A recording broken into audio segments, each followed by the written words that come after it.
Welcome back. We spend so much time looking for the next big health breakthrough, but what if the secret to better blood sugar and a really thriving gut is already just sitting in your refrigerator? We're diving into the science of cold rice and pasta today, and I know it sounds almost too simple to be true, doesn't it? The idea that just changing the temperature could fundamentally rewrite the nutritional profile of our food. It really is fascinating. And I think it's so important to talk about this because, let's be honest, so many of us grew up almost fearing carbohydrates, viewing a bowl of pasta as this guilty pleasure we have to avoid. But it's so heartening to realize we can flip that narrative completely just by using some very basic kitchen chemistry. It's really about making the food work with your body rather than against it. To really understand this shift, we have to look at our basic relationship with starch. When we eat something like a warm, fluffy baked potato or fresh rice, our bodies are just incredibly efficient at breaking it down. It's basically this long chain of glucose that our digestion snaps apart almost instantly. Exactly. And it's that quick breakdown that usually leads to that big spike in energy, followed by the inevitable crash. It really is that classic blood sugar roller coaster we've all felt. But it's so interesting. It turns out that just by waiting a little bit, we can actually change those tracks entirely. So, this really brings us to the hero of the story, resistant starch. And honestly, the name kind of says it all, doesn't it? It's starch that quite literally resists digestion. So instead of breaking down into sugar in your stomach, it stays intact all the way down to your colon. Exactly. It's so interesting how that works. It basically stops acting like a carbohydrate and starts behaving more like a fiber. It's really grounding to think that the same food can actually change its nature just based on how it's handled after cooking. It's almost like hidden nutrition. If we actually trace that journey, it's pretty fascinating. When you eat a typical starch, the enzymes in your saliva and pancreas jump right in. They're like these little scissors, snipping those starch chains into simple sugars that hit your bloodstream almost immediately. It's quick energy, sure, but it really puts a demand on your insulin. Exactly. And that can feel like a lot for the body to manage. But what's so interesting is how resistant starch essentially puts up a shield. Those enzymes, those scissors, just can't get a grip on that crystallized structure. So instead of that sugar spike, it completely bypasses the small intestine. It's basically a free ride for the food until it reaches the lower gut, where it can actually do some good. There's this really fascinating process behind all of this called retrogradation. When we cook something like rice or pasta, the starch granules swell and burst. That's gelatinization. It's why the texture becomes so soft and inviting, because the molecules are essentially just opening up and becoming disorganized. Right. But then, as it cools down, those molecules start seeking out an ordered structure again. They realign into this tight crystalline formation. I always think of it like a chaotic room suddenly tidying itself up. That physical change, the way it literally reshapes itself as it cools, is exactly what makes the starch harder for our bodies to break down. It's pretty incredible, really. Now, the thing to keep in mind is that this process really asks for a bit of patience. It's not something that happens the moment you put that bowl away. It needs the right environment. Ideally, you're looking at keeping it in the fridge, around 4 or 5 degrees Celsius, for at least 12 to 24 hours. That's when that slow, steady molecular crystallization really takes place. Exactly. And it's so interesting how that works, because it means meal prepping isn't just about saving time anymore, right? It's actually a real nutritional upgrade. By simply making your rice or pasta the night before, you're letting that retrogradation happen passively. You're essentially letting physics do the work of a nutritional while you sleep. So, the question I hear almost every day, and I totally get why people are worried, is do I really have to eat my rice cold to get those benefits? And honestly, the answer is a big, reassuring no. What's so fascinating about retrograded starch is just how stable it is.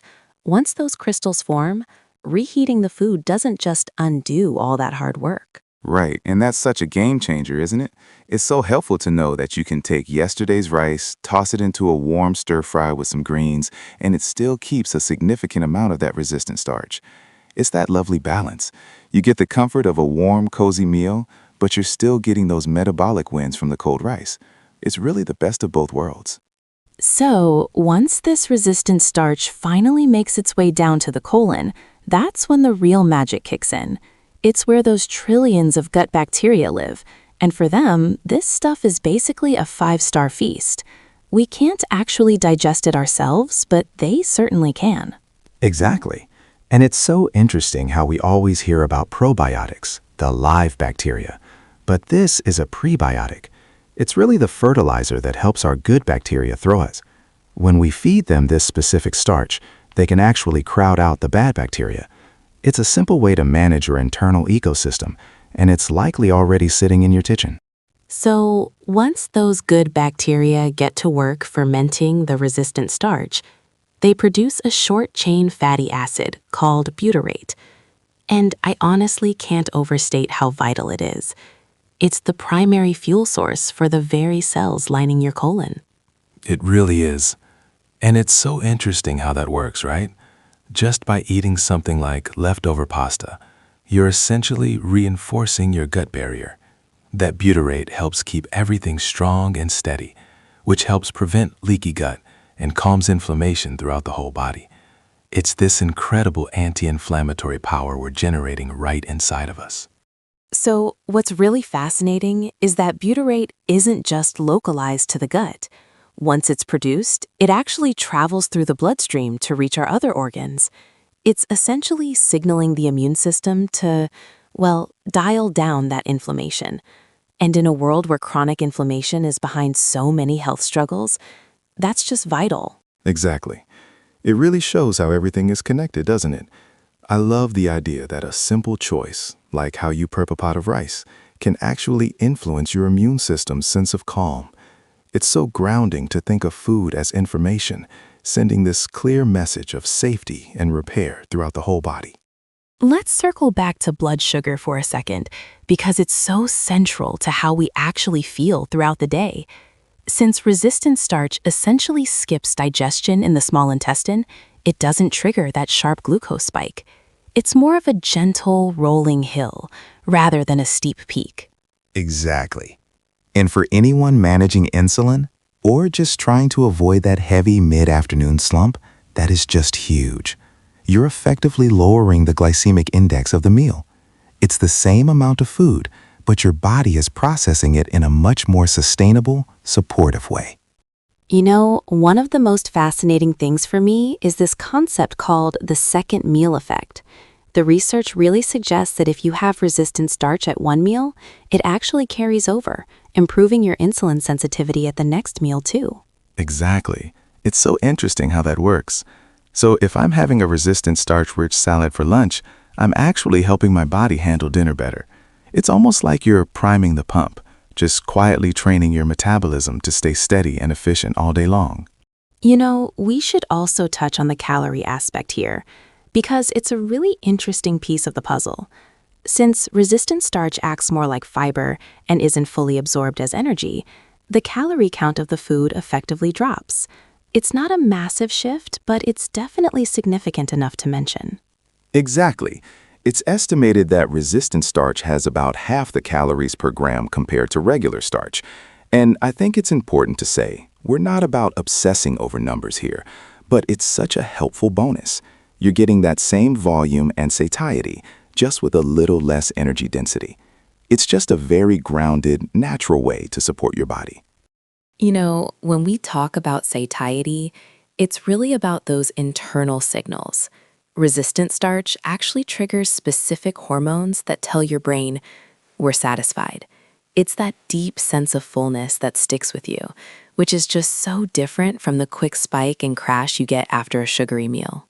Right, and it's that grounded feeling that is so vital. Instead of hunting for a snack an hour later, you just feel, well, nourished. It's the difference between being physically stuffed and being truly, deeply satisfied. That fiber-like action just keeps everything moving at a slow, steady pace. It's much more gentle on the system. You know, when we look at actual foods, rice is really the classic example. But it's helpful to know that varieties like basmati or parboiled actually have a bit of an edge. They're naturally higher in amylose, which is the specific starch that transforms so well into that gut-friendly fiber once it cools down. Exactly. And I love that because just choosing the right variety gives you such a head start. It's also fascinating that if you add a little healthy fat, like coconut oil, while it's cooking, you're creating this natural synergy in the pot that boosts the resistant starch even further. It's just a gentle, simple way to make your meal work better for you. For all the pasta lovers listening, this is actually such a win. If you cook it al dente, keeping that slight firmness, you're essentially preserving the starch structure. And honestly, if you let it cool down for a pasta salad, that's when you really maximize those benefits. Right, and it's so interesting how that works, because just like with rice, you can actually reheat it later. Imagine making a lasagna with noodles you prepped and cooled the day before. You're literally building gut health into the layers of your comfort food. It really takes away that villain status and turns pasta into a tool for your well-being. We really have to give some credit to the humble potato here. It's so easy to overlook, but a simple potato salad is actually a bit of a nutritional powerhouse for the gut, especially when those boiled potatoes have had a chance to cool down. That's when the resistant starch levels really peak. Right, it's so interesting how that works. We usually think of it as just a heavy, indulgent picnic side, but chemically, it's honestly one of the best things you can feed your microbiome. And if you're just mindful of the dressing, maybe swapping the heavy mayo for some Greek yogurt or a light vinaigrette, you've essentially created a functional superfood. It's a really gentle, effective way to support your system. Now, one of the best sources for this, and something most of us already have in the pantry, is just a simple bowl of oats. But here's the catch. When we cook them, we actually lose some of that resistant starch. If you soak them raw, like in overnight oats, you're essentially locking that natural fiber in right from the start. Right, and it's so interesting how that works. I mean, we love overnight oats because they're convenient, but they're really a bit of a metabolic hack too, because they never touch the stove. Those starch granules stay completely intact. It's just such a steady, reassuring way to give your gut that prebiotic boost first thing in the morning. It's worth highlighting that legumes, things like lentils and chickpeas, are already powerhouse sources of resistant starch, even when they're served warm. Exactly. But when you apply that cooling method to them, it's a game changer. Think about a chilled bean salad. It's basically rocket fuel for those good gut bacteria. They're already fiber heroes, but this just amplifies their power. It's really all about stacking those small benefits wherever we can. Now, before we move on, I want to pause and touch on a really important safety note. When we're talking about rice, we have to be mindful of a bacterium called Bacillus cereus. If that rice sits out at room temperature for too long, it can actually produce toxins, so managing the cooling process is key. Right. And it's so important to mention that because we want this to be a positive experience. It's not about leaving the rice on the counter overnight. It's just about getting it into the fridge quickly, ideally within an hour of cooking. Safety really is the foundation of good nutrition. So as long as you cool it down fast and keep it cold, you're doing it right. One thing people notice right away when they start working with resistant starch, like with that cooled down rice, is the texture. It changes. It's firmer, a bit less sticky than what we're used to. That's actually the crystallization process in action. Right, it definitely has more of a bite to it. I actually prefer it that way, but it's totally normal if it feels a bit dry to you at first. If that's the case, just add a tiny splash of water or broth when you're reheating it. It brings that moisture back without breaking down those healthy bonds we worked so hard to create. It's just a small, simple adjustment for a huge win for your gut. What's so grounding about this research is how it supports a really practical habit: batch cooking. Just spending a quiet Sunday afternoon prepping a big pot of quinoa, rice, or potatoes, it actually sets your gut up for success all week long by building up that resistant starch. Exactly. And I think there's a real sense of relief in that for people with busy schedules. You're not just being organized, you're literally making your food healthier just by letting it sit. It's one of those rare, beautiful moments where life's efficiency and our biology are perfectly in sync. You know, we touched on this a bit earlier, but I think it's really worth leaning into. The idea that eating carbohydrates by themselves, it's rarely the best way to go. If you can pair that resistant starch with a healthy fat or some protein, it just blunts that blood sugar response so beautifully. Exactly. It's so interesting how that works, isn't it? I like to think of it practically, like drizzling olive oil over your pasta or adding a bit of avocado to your rice. You have the resistant starch slowing down digestion, while the fat slows down how quickly the stomach empties. It's really this steady, double layer of defense against those glucose spikes. You know, we talk a lot about prep work, but there's actually one source of resistant starch that doesn't require any cooking at all: green bananas.